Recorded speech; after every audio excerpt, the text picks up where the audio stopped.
is Dr. Lonnie Pope. I'm the teacher of the Encouragers class. Now, our class is all about encouragement, and for me to teach on encouragement is kind of like throwing a bear rabbit in a briar patch.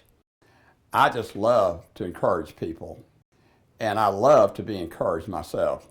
I remember when I was in the third grade in Stark, Florida, had this teacher that, with other things, she also taught music, and we were studying Stephen Foster and his songs, and so one day she said to the class, she said, "There's someone in here that is just like Stephen Foster. He's a daydreamer, and he just loves music." And I said, "Wow, I'd like to be that person." And she said, "His name is Lonnie Pope." And I'll tell you something, that encouragement changed my whole life.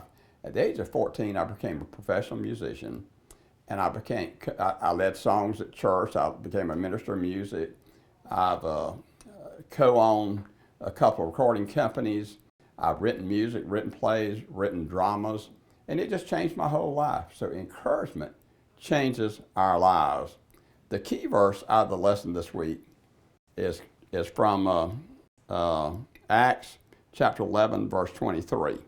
It says, when he came, and he's talking about Barnabas now, and had seen the grace of God, he was glad and encouraged them all, that with purpose of heart they should continue with the Lord.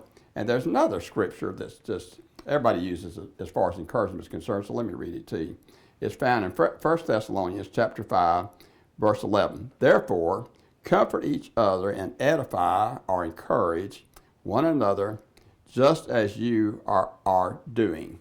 Now, let me tell you something about this weekend, last weekend. I went to a Pope family reunion, and of course we love each other. We hug each other's necks, and we just like each other a lot and love each other. And I was encouraged several times. I had 5 or 6 people tell me, "Lonnie, you've lost weight, hadn't you?" Well, now, I became a little chubby in college and been chubby ever since, and so that makes me feel good. And then I had one of my family members say, "Lonnie, you look real good." And I had another, she's a wife of a first cousin, and she said, "Lonnie, you and I look the best of anybody in our group." And I told her, I said, "Absolutely, we certainly do." And so encouragement works, and it changes our lives. The main thing about the lesson I'm going to teach this week is that encouragement strengthens relationships. Now, even though this lesson is not on John Mark, I'm going to show you what happened when Barnabas encouraged John Mark. John Mark had problems. He was young, inexperienced, and he just couldn't stick with a task. And when we look at the Gospel of Mark, we see that there's a young man in there, and I think he's describing himself. So somebody grabbed a hold of his clothes and tried to hold on to him, and he just fled, and this is because of the arrest of Jesus. And he was scared to death. He was not, didn't have very much courage. And then we see on the first missionary journey, John Mark left the people on the mission field, so he couldn't stick with the task.